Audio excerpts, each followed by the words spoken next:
భారత రాష్ట్ర సమితి నుంచి నేను 18వ వార్డులో కౌన్సిలర్గా నామినేషన్ చేస్తున్నాను.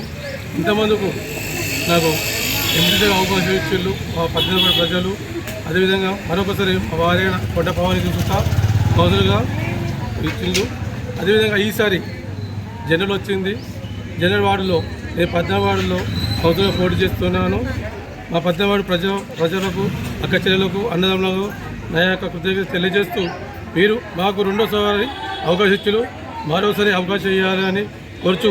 నాకు అనుభవం ఉన్నది, ప్రజల గురించి ఏమి సమస్యలు ఉన్నాయి, వార్డులో ఏమి సమస్యలు ఉన్నాయని నాకు అన్ని అవగాహన ఉన్నది. ప్రతి ఒక్కరు చూస్తా, నేను ఇంతమంది చూస్తా వార్డులో డ్రైనేజ్ కానీ, బోర్లు కానీ, స్ట్రీట్ లైట్లు కానీ, స్తంభాలు కానీ ఇవన్నీ వేయించడం జరిగింది. అదేవిధంగా ప్రజలకు చూస్తా డబుల్ బెడ్రూమ్ చూస్తా పెట్టడం జరిగింది. అందువల్లే గవర్నమెంట్ మారడం వల్ల రాలేకపోయింది. ఈ గవర్నమెంట్ వచ్చిన తర్వాత ప్రతి ఒక్కరి అర్హులందరికీ ప్రతి ఒక్కరికి ప్రభుత్వం ఏ ప్రభుత్వం ఉన్నా కానీ అర్హులందరికీ డబుల్ బెడ్రూమ్లు కానీ, పింఛన్ కానీ, రేషన్ కార్డు కానీ తప్పకుండా వస్తాయి. వాళ్ళు ఏం చెప్తారంటే మా ప్రభుత్వం ఉన్నది, మా ప్రభుత్వం పనులు అయితే చెప్తారు, కానీ ఇది కరెక్ట్ కాదు.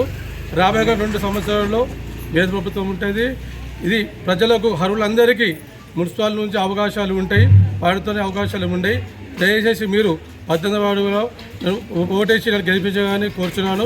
18వ వార్డు ప్రజలకు అక్క చెల్లెలకు అందరికీ ధన్యవాదాలు తెలియజేస్తూ మా కేసీఆర్ గారికి కృతజ్ఞతలు చేస్తూ మా చెరిమేల లక్ష్మీనరసింహారావు గారు బలపరిచిన క్యాండిడేట్ నన్ను బలపరిచిన క్యాండిడేట్ నిలబెట్టిండు. చెరిమేల నరసింహారావు నాకు తెలియజేస్తూ మా వార్డు ప్రజలకి ధన్యవాదాలు చెప్తున్నాను, కృతజ్ఞతలు తెలియజేస్తున్నాను. 18వ వార్డు ప్రజలందరికీ నా యొక్క హృదయపూర్వక నమస్కారాలు. ఇక్కడ ఈ వార్డులోనే మరి మా సొంత నివాసం గత 25-30 సంవత్సరాలు 40 సంవత్సరాల నుండి మరి ఇక్కడ ఈ వార్డులో ఇప్పటి వరకు కూడా అందరికీ ఏ ఆపద వచ్చినా సంపద వచ్చినా కూడా కొండ దేవన్న ఉన్నారు అనే ఒక నమ్మకంతో 2 సార్లు పోయినసారి కొద్ది ఓట్లతోని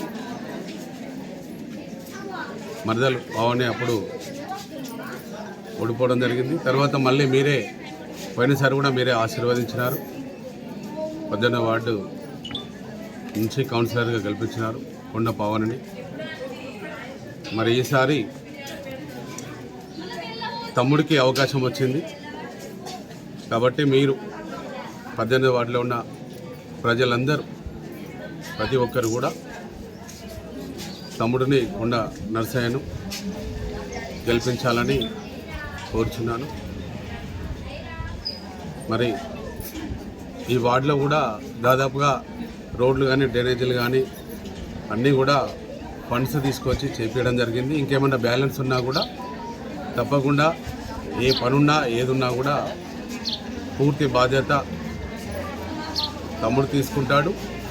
మరి ఇంకేమున్నా కూడా నేను ఈ వార్డు ప్రజలందరికీ కూడా నేను తెలియజేస్తున్నాను.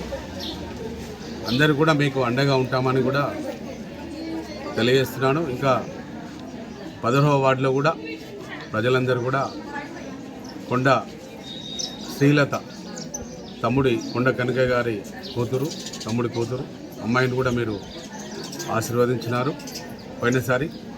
ఈసారి కొండ కనకయ్యకు మరి రిజర్వేషన్లో అవకాశం వచ్చింది కాబట్టి 10వ వార్డులో ఉన్న ప్రజలందరూ ప్రతి ఒక్కరు కూడా మంచి మెజార్టీతోని కారు గుర్తుకు ఓటేసి గెలిపించాలని కోరుచున్నాను.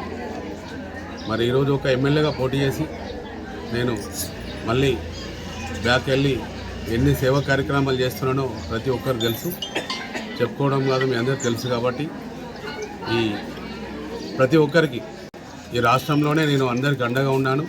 వేములవాడ పట్టణంలో కూడా ప్రతి ఒక్కరు కూడా ఇప్పుడు నా దగ్గరకు వచ్చిన వాళ్ళకు కూడా ఏ పని కూడా నేను కాదనుకుంటా, నాతో అయినంత రాజకీయం లేకుండా కూడా పనిచేస్తున్నాను.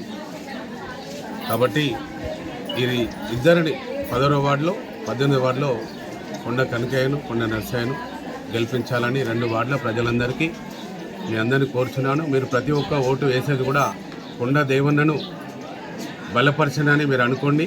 మీ అందరికీ తప్పకుండా వారిద్దరితో పాటుగా నేను మీకు వార్డు ప్రజలందరికీ అండగా ఉంటాను. మీరు ఎప్పుడైనా ఏదైనా కూడా నాతో ఫోన్లో మాట్లాడవచ్చు. డైరెక్ట్గా రావచ్చు, మాట్లాడచ్చు అని కూడా తెలియజేస్తున్నాను. కారు గుర్తుకు ఓటేసి మంచి మెజార్టీని గెలిపించాలని కోరుచున్నాను.